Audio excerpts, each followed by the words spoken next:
우리 시대의 지성인이요, 또 그리스도에게로 회심한 이어령 박사분 계시죠? 그분이 돌아가시기 전에 암 선고를 받았는데 어느 기자와 대담하면서 그 기자에게 문득 이렇게 질문했습니다. 기자 양반, 삶이란 이별이 먼저일까요? 아니면 만남이 먼저일까요? 산다고 하는 것, 생명으로 태어난다라고 하는 것은 만남이 시작일까요? 아니면 이별이 시작일까요?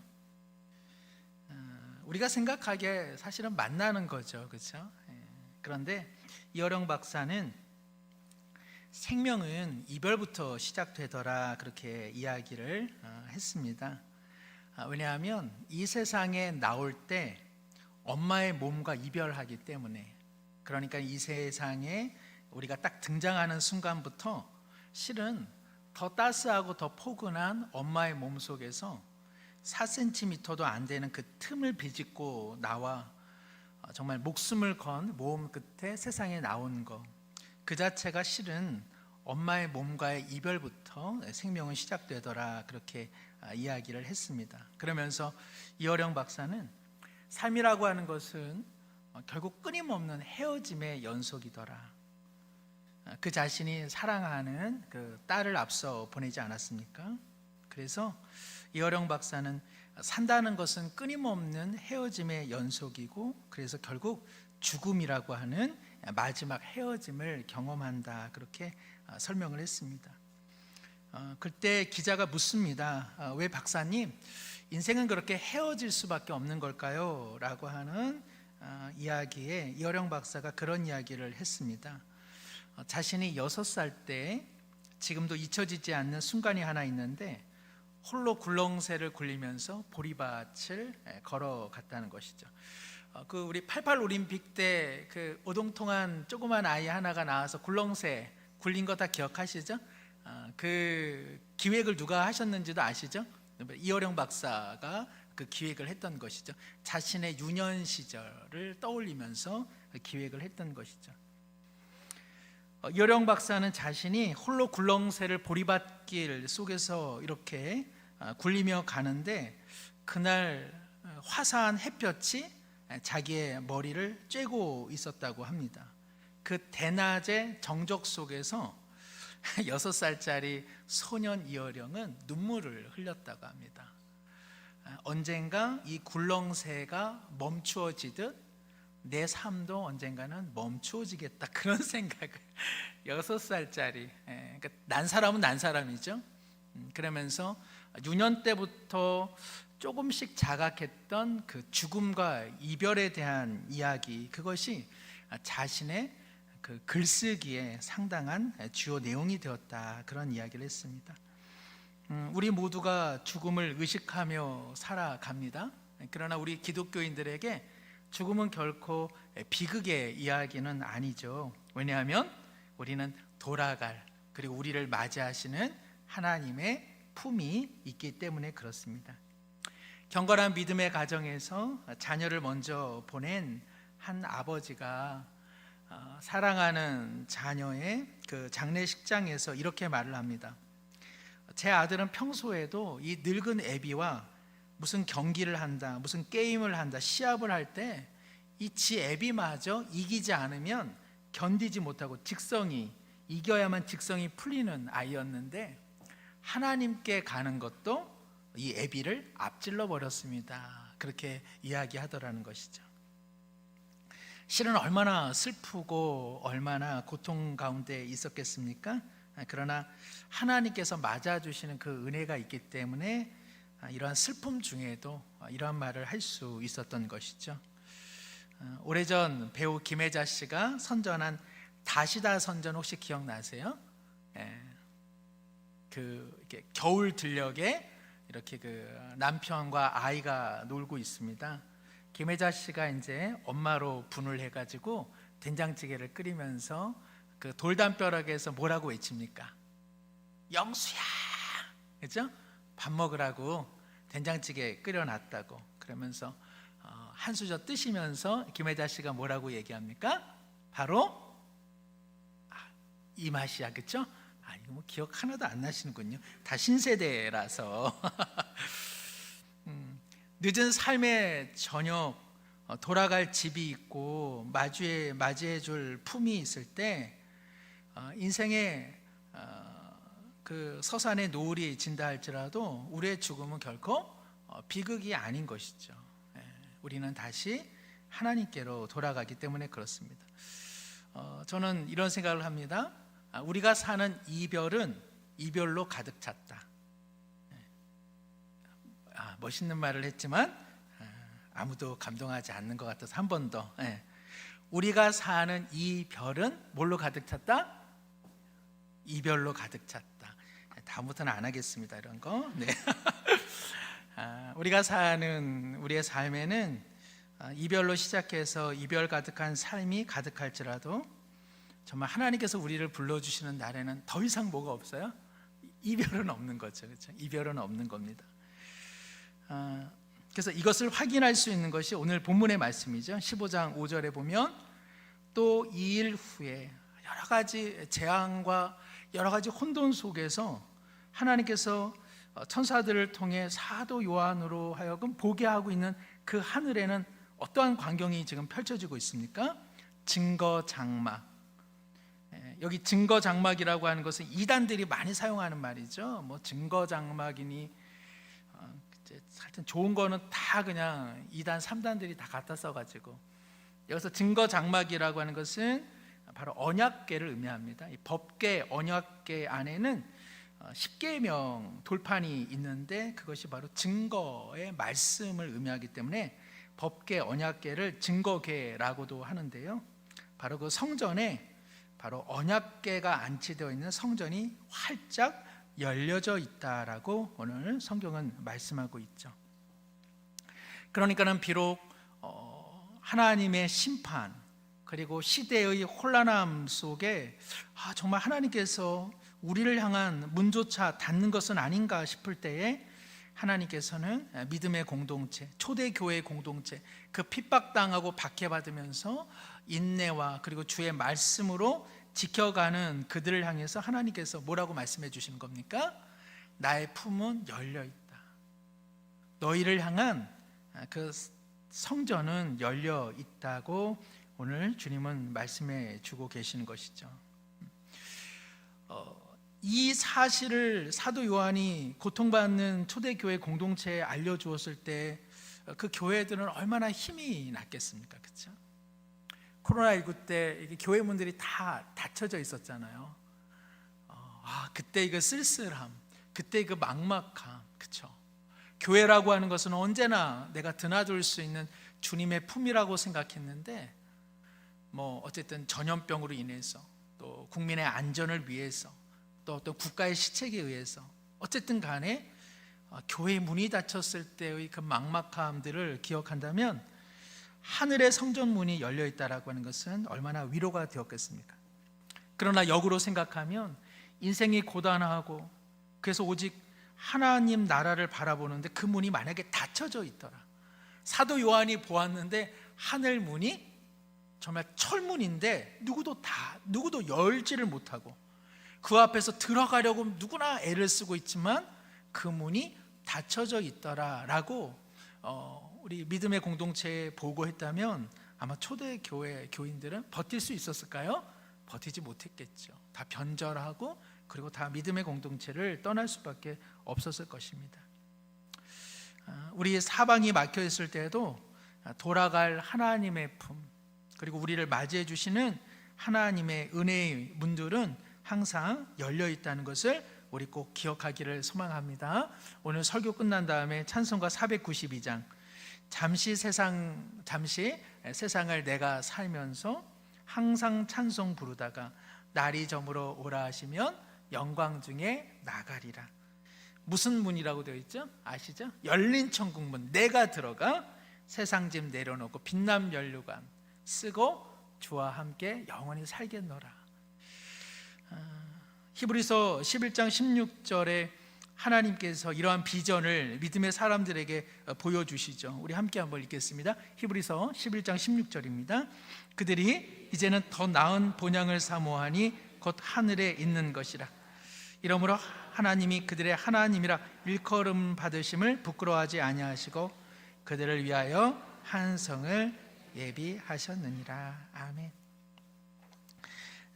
우리의 본질적인 본향, 그 본향의 문이 열려 있고 하나님께서 우리를 위하여 그 성을 예비해 주셨다고 오늘 성경은 말씀해 주고 계십니다. 혹여나 사방이 막힌 듯 죽음과 같은 두려움 속에 살아가는 분들이 있다면, 어디에도 인생의 창문이 열려 있지 않은 것 같아서 빛도 들어오지 않고 그리고 시원한 은혜의 공기도 들어오지 않는 것 같은 상황 가운데 있을지라도 우리 하늘 문은 열려 있고 우리 주님의 푸른 품은 정말 큰 어깨처럼 우리를 품어 안아 주실 줄로 믿습니다. 저희 처가 저를 보면은 참 당신은 어좁남이야, 그래서 어깨가 좁은 사람이야 이렇게 얘기하는데, 저는 어깨가 좁지만 우리 하나님은 그죠? 체육만처럼 그죠? 큰 어깨로 우리 모두를 받아 안아주시는 것이죠. 이와 같은 내용이 성전이 열려 있다라고 하는 까닭이라면, 두 번째, 우리 요한계시록을 보면은 새 예루살렘에서 성전에 대한 언급이 참 많이 나오죠. 왜 이렇게 성전에 대한 이야기가 많이 나올까? 그것은 바로 창세기에 시작된 하나님의 성전 이야기가 요한계시록, 즉 하나님의 역사의 드라마가 이제는 성취된다라고 하는 것을 이렇게 알려주기 위해서 예루살렘 그 요한계시록에는 성전 이야기가 많이 나옵니다. 창세기는 무슨 이야기죠? 창세기는 그죠? 창조에 대한 이야기잖아요. 세상을 어떻게 지으셨는가, 우리를 어떻게 만드셨는가. 특별히 창세기 1장, 2장, 3장은 그러한 창조의 이야기이기는 하지만, 창세기 1장, 2장, 3장은 창조의 이야기만 이렇게 주제가 되어 있지 않습니다. 사실은 창세기 1장, 2장, 3장은요 하나님이 피조 세계를 성전 삼아 하나님께서 거하고 있다라고 하는 성전의 이야기도 사실은 반영하고 있습니다. 그래서 성전 혹은 성막에서 가장 중요한 게 어디죠? 그죠? 지성소죠. 지극히 거룩한 장소.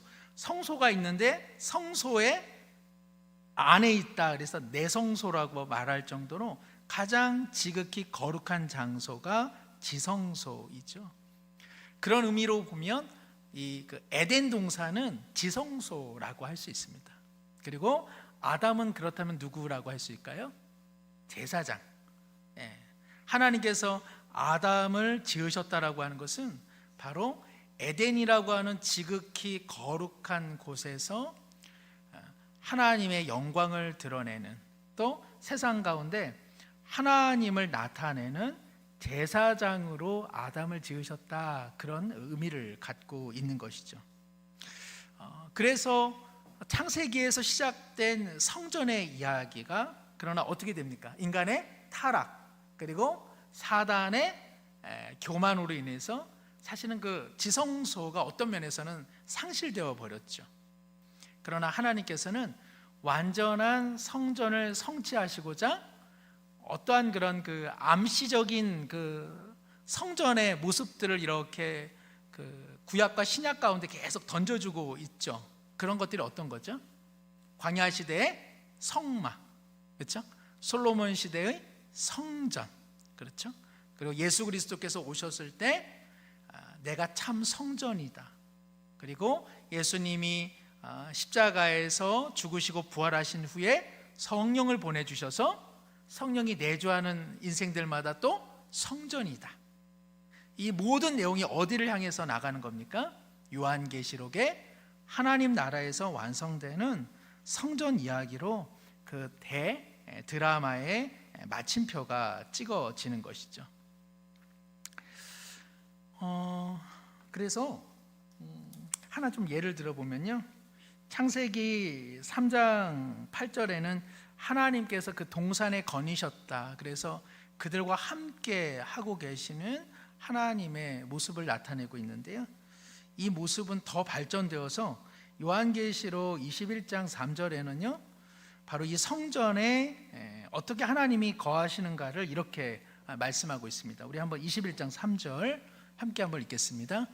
내가 들으니 보좌에서 큰 음성이 나서 이르되 보라, 하나님의 장막이 사람들과 함께 있음에 하나님이 그들과 함께 계시리니 그들은 하나님의 백성이 되고 하나님은 친히 그들과 함께 계셔서. 에덴 동산에 아담과 하와로 대표되는 그 인류와 함께 하신 우리 하나님께서 요한계시록 21장 3절에 보면은 바로 믿음의 사람들과 함께 하신다, 이렇게 말씀하고 있습니다. 요한계시록을 보면은 이렇게 생명나무, 나무에 대한 이야기가 많이 나와요. 창세기에 나무 이야기 나오나요, 안 나오나요? 선악을 알게 하는 나무 이야기 나오죠. 그 다음에 또 하나 중요한 나무 이야기, 무슨 나무 나오죠? 생자로 끝나고 명자로 끝나는 나무, 생명나무. 너무너무 잘하세요. 생명나무 이야기가 창세기 2장에 있습니다. 그래서 에덴 중심에는 선악을 알게 하는 나무와 생명나무가 있는데 그 생명나무에 타락한 인간은 갈 수 있어요, 없어요? 못 가죠. 그러나 요한계시록 22장 2절에는 이제 우리 믿음의 사람들이 생명나무 가까이서 그 은혜를 누리게 된다고 말씀하십니다. 우리 한번 요한계시록 22장 2절 말씀 함께 보죠. 길 가운데로 흐르더라. 강 좌우에 생명나무가 있어 12가지 열매를 맺되 달마다 그 열매를 맺고 그 나무 잎사귀들은 만국을 치료하기 위하여 있더라. 이렇게 말씀하고 있습니다. 우리로서는 접근할 수 없었던 그 성전의 생명나무가 이제는 요한계시록에서는 우리가 믿음의 사람들이 얼마든지 가서 그 열매로 치유를 받는 이야기가 남겨져 있습니다. 또 창세기 2장 10절에는 에덴에서 발원한 4개의 강의 근원 이야기가 이렇게 나오거든요. 그래서 이 에덴으로부터, 이 지성소로부터 은총의 강물이 흘러 세상에 이렇게 흘러 넘치는 그러한 비전이 나타나 있는데 바로 그것이 어떻게 성취되느냐, 요한계시록 22장 1절의 말씀입니다. 이것도 한번 읽죠. 시작. 또 그가 수정같이 맑은 생명수의 강을 내게 보이니 하나님과 및 어린 양의 보좌로부터 나와서 보좌에서 수정같이 맑은 생명수가 이렇게 흘러나오는 이야기입니다. 제가 또 그 창세기 1, 2장에서 나온 이야기를 더 많이 제가 말씀드릴 수 있겠지만은 이 정도로 맞춰도 아마 무슨 이야기를 하시는지 우리 수요 예배에 오신 분들은 아까 생명나무도 맞히시고 다 지혜롭기 때문에 다 아실 것 같아요. 제가 말씀드리고자 하는 것은 에덴 동산에서 시작된 하나님의 계획이 사단의 방해 그리고 인간의 죄악에도 불구하고 하나님께서는 그것을 성취하신다는 겁니다. 성취하는데 다만 본전치기가 아니라는 거예요. 본전치기가 하나님께서 에덴을 만드셨는데 그 에덴의 성전이 파괴되어 똑같은 모습으로 다시 유지 복원시켰다, 그런 내용을 하는 것이 아니라 에덴에서 하나님께서 계획하신 그 모든 것들이 바로 새 예루살렘에서는 더 풍성하게 열매로 맺어지더라는 것이죠. 제가 말씀드리고자 하는 것은 이것이 바로 하나님 나라의 모습입니다. 하나님 나라는요, 이렇게 본전치기가 아닌 거예요. 우리가 하나님의 자녀였다가 자녀가 아니었다가 예수님 때문에 자녀가 됐어. 이거는 뭐예요? 본전이에요, 아니에요? 본전이라고요, 그렇죠? 많이 해봐서 저는 본전의 맛을 압니다, 그렇죠? 그러나 본전은 시간이 아깝죠. 노력한 게 얼마인데, 시간을 들였는데 본전보다는 어때야 돼요? 더 그렇죠. 더 따야죠. 예. 예. 하나님의 나라는 우리가 하나님의 자녀였다가 하나님의 자녀를 잃어버렸다가 다시 하나님의 자녀 되는 이야기, 이것만이 다가 아니라는 것입니다. 더 풍성해지고 더 부요해지는 것, 그것이 바로 하나님의 구원 이야기입니다. 저는 요한복음 10장 10절 하반절 말씀을 좋아하는데요, 우리 함께 한번 읽겠습니다. 요한복음 10장 10절입니다. 도둑이 오는 것은 도둑질하고 죽이고 멸망을 시키려는 것뿐이요 내가 온 것은 양으로 생명을 얻게 하고 더 풍성히 얻게 하려는 것이라. 생명을 잃은 자를 우리 예수님께서 생명을 찾아주셨어요. 그걸로 우리 주님이 만족해 하세요? 아니세요? 아니죠. 그 양이 도둑의 손에서 벗어나 다시 주인의 손에 돌아가는 것으로 만족해 하는 것이 아니라 그 양에게 허락된 풍성한 삶을 살아내는 것, 그것이 바로 예수님께서 자신의 보혈을 내어주신 까닭인 것입니다. 만일 그 양이요, 저 목자가 나를 도둑의 강도의 손에서 나 구해줬잖아, 나 저 목자가 너무 좋아, 나 얼마나 나 새 생명 얻었어 라고 이야기는 하지만 그의 새 생명 얻은 양의 모습이 이전의 모습과 별반 다를 바 없어요. 그거는 안타까운 것이죠. 새 생명을 얻었기에 새로운 삶을 풍성하게 살아가는 데까지 나가야 되는 것이지, 내가 예전에는 도둑의 손아귀에 있다가 이제는 목자의 손으로 다시 돌아왔어, 이것으로 만족해 해서는 안 된다는 이야기입니다. 한번 예를 들어보면 어느 외국의 분쟁 지역에 어느 한 병사가 파병, 그래서 급파되어서 전쟁을 수행했습니다. 그러나 포로로 잡히게 된 것이죠. 기적적으로 구조를 받아서 본국으로 다시 돌아올 수 있게 되었습니다. 그리웠던 나라, 그리웠던 고향, 그리웠던 가족의 품으로 돌아왔으니까 본전은 된 거죠. 죽을 뻔했던 인생이 이제는 살 수 있었으니까. 그러나 만일 그 병사가 가족의 품 안에서도 지난 전쟁의 포로로 인해서 트라우마와 상처로 인간다운 삶을 살지 못하면 우리 얼마나 그 삶을 보며 애처롭겠습니까? 그가 그 분쟁 지역에서 극적으로 구조는 받았지만 정상적인 삶을 살아내지 못하는 것이죠. 잠을 이루지 못하고, 그리고 자신의 일을 갖지 못하고, 사람을 두려워하고, 그리고 두려움 속에 인생을 살아간다면 그것은 생명은 얻었지만 결코 풍성한 인생을 살았다고 말하기는 어려울 것입니다. 하나님께서 에덴에서 요한계시록의 새 예루살렘의 성전을 성취해 가는 것은 똑같은 모습이 아니라 더 풍성한 것들이에요. 생수의 강물이 흘러 넘쳐나는 것이고요, 생명나무에 우리가 접근할 뿐만 아니라 12달 동안 매일매일 생명의 열매들이 가득히 넘쳐서 우리를 치유하는 곳이고요, 그리고 하나님께서 그저 거니시는 곳이 아니라 우리의 눈물을 닦아주시고 우리와 함께 하시는 곳, 그것이 바로 성전의 비전이 보여주는 내용들인 것입니다.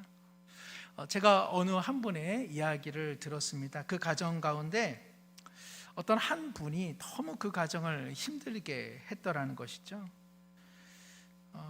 그래서 정말 가족들이 더 이상은 못 참는다, 더 이상은 이런 사람은 우리가 참아내기 힘들다라고 이야기를 했는데, 그 가족 중에 한 분이 우리는 예수님을 아는 가정이고 그 가정은 예수님을 모르는 가정인데, 그래도 주님의 사랑을 아는 우리 가정이 주님을 알지 못해서 저렇게 살아가는 그들에게 주님의 사랑을 나타낼 수 있는 기회로 삼아 봐야 되지 않겠느냐, 그래서 그 힘겨운 사람을 받아내기로 이렇게 결정을 했다는 이야기를 들었습니다.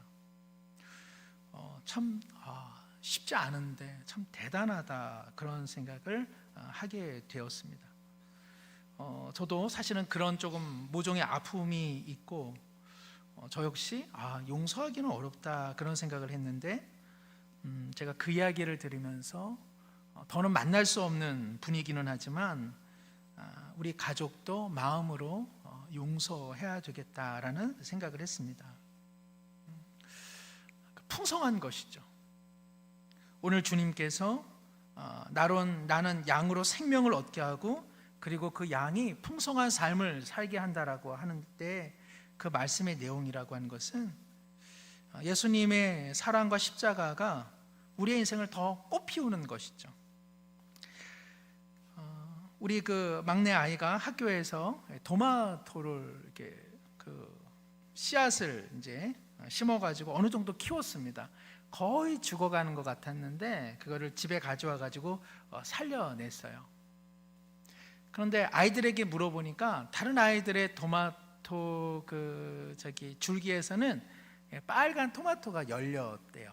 근데 우리의 토마토는 이렇게 살려는 냈지만 그 줄기에 열매는 없어요. 보니까는 이제 오히려 이제는 좀 시들어가는 것 같아요. 우리가 시들시들한 생명을 살려내서 좋죠. 그러나 우리가 그 생명에 대해서 기대하는 바는 뭐죠? 풍성한 열매와 꽃을 피우는 것이죠. 시들어 있습니다. 그러다가 뭐 한 2년이 지나고 3년이 지나서 우리 그때 그 바둑이 한번 봅시다라고 할 때에 그 바둑이가 그냥 쫄랑쫄랑 그렇게 그냥 팔딱팔딱 뛰면서 돌아다니는 거 보면 이야 진짜 산 거네. 진짜 저 강아지가 이제는 이전의 트라우마를 극복하고 정말 멋지게 사는구나 그런 생각을 합니다. 우리 인생이 그렇기를 우리 하나님은 원하고 계시는 것이죠. 우리는 어떤가요? 도둑으로부터 우리 주님이 나를 구해 주셨어라고 하는 이야기만으로는 부족하다는 것이죠. 우리는 더 풍성한 삶을 살아내야 되는 것이죠. 비록 요한계시록에는 인재앙, 나팔재앙, 대접재앙과 같은 하나님께서 이 세상을 각성시키기 위해서 혼란과 그리고 심판을 허락하고 계실 때에 우리는 그저 나는 저 도둑들 같은 그 시대 속에 내 목숨 하나는 지킬 수 있어. 그것이 우리 신자의 전부가 되어서는 안 되는 것이죠. 풍성한 삶을 살아야 되는 것이죠.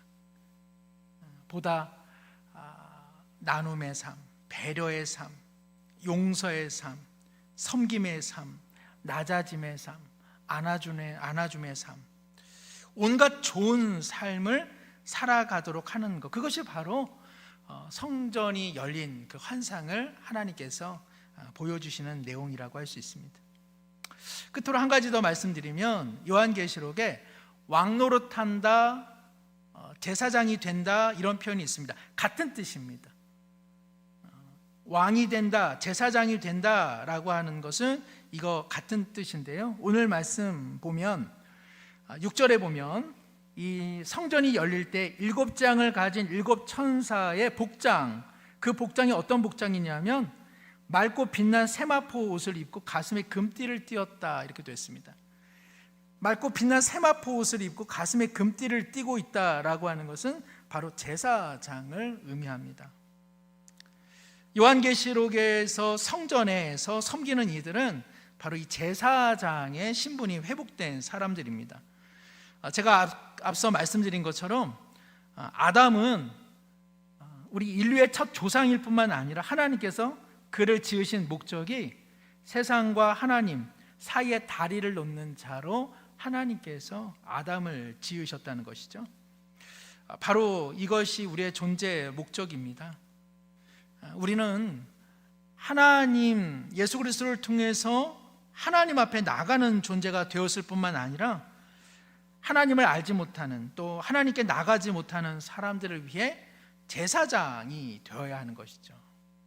하나님께서 성전을 통해서 제사장의 모습을 계속적으로 보여주고 있는 것은 바로 우리의 지음, 그 목적이 어디를 향해야 되느냐, 하나님을 향해 다리를 놓는 제사장적 삶을 오늘 우리 하나님께서 우리에게 원하시는 것입니다. 이러기 위해서 무슨 선교사가 되라, 이러기 위해서 무슨 목회자가 되라, 전혀 그럴 필요 없습니다. 그렇죠? 우리의 삶의 자리에서 하나님께 나아가 다른 일을 위해 축복의 기도를 해주고 그 영혼들이 하나님과 만날 수 있도록 섬기고 돕는 일, 그것이 바로 하나님께서 요한계시록을 통해 성전을 보여주시는 이유라고 할 수 있죠. 제가 우리 지난번에 순장님들께 말씀을 잠깐 드렸습니다마는 선지자적 역할을 할 수도 있고요, 제사장적 역할을 할 수 있습니다. 그러나 좋은 교회, 건강한 교회는요, 선지자가 많지 않습니다. 굳이 이야기하자면 저는 목회자로서 말씀을 전하는 선지자적 어떤 역할을 저는 감당해야 됩니다. 우리 목사님은 저렇게 말씀을 전하니까 자기 이야기 듣지 않으니까 참 좋겠다 그렇게 생각할런지는 몰라도 제가 말씀을 준비할 때는 제 자신에게 먼저 말씀을 전하는 편이기에 상당히 괴롭습니다. 저도 다 감당하지 못하는 말씀들, 제 삶에 아직 다 체화되지 못한 말씀들을 전하기 때문에 그 목회자는 아시는 것처럼 괴로운 일이죠. 우리 뭐 다 같은 마음이죠. 부모님께서 우리 자녀들에게 이렇게 살아라 저렇게 살아라 이야기는 하시지만 밤중에 한밤중에 곰곰이 생각해 보면 나는 그렇게 사나? 아유, 나도 그렇게 못 사는구나. 내가 본을 보이지 못해서 그래 라고 하는 생각하시는 것처럼 사실은 선지자가 된다라고 하는 것은 고통스러운 것이죠. 하나님께서는 우리 대부분에게 원하시는 것은 선지자가 아닙니다. 하나님은 우리에게 그 완성되는 그 성전의 우리의 직임의 그 회복은 제사장입니다. 제사장. 세상과 끊어진 그 사이 공간을 십자가, 그 사랑으로 다리를 놓는 것. 선지자는 어쨌든 말씀으로 시비를 논할 수밖에 없습니다. 뭐가 옳고 뭐가 좀 그르고 이쪽으로 나가야 되고 라고 하는 이런 교훈적인 이야기를 많이 하는 것이죠. 그러나 제사장은 그런 역할이 아닙니다. 어쨌든 싸매주고 어쨌든 격려하고 어쨌든 위로하고 그리고 어쨌든 손을 마주 잡아 하나님과 사귐이 있는 데까지 데리고 가는 사람, 그것이 바로 제사장이죠. 저도 그렇고, 그죠? 우리 중직자, 우리 순장님들, 우리 교사분들, 그리고 우리 모든 성도님들이 정말 우리가 마음에 품고 기도해야 될 우리의 위치가 있다면 선지자 아닙니다. 그렇죠? 제사장이죠. 제사장. 그것이 바로 성전의 이러한 그 비전을 통해서 하나님께서 초대교회 가운데 또 우리에게 보여주시는 그러한 내용이라고 할 수 있습니다. 말씀을 맺습니다. 성전의 문이 열려 있다라고 하는 것은 우리의 부족함에도 불구하고 하나님께서 은혜의 문들을 닫지 않고 있다는 것이죠.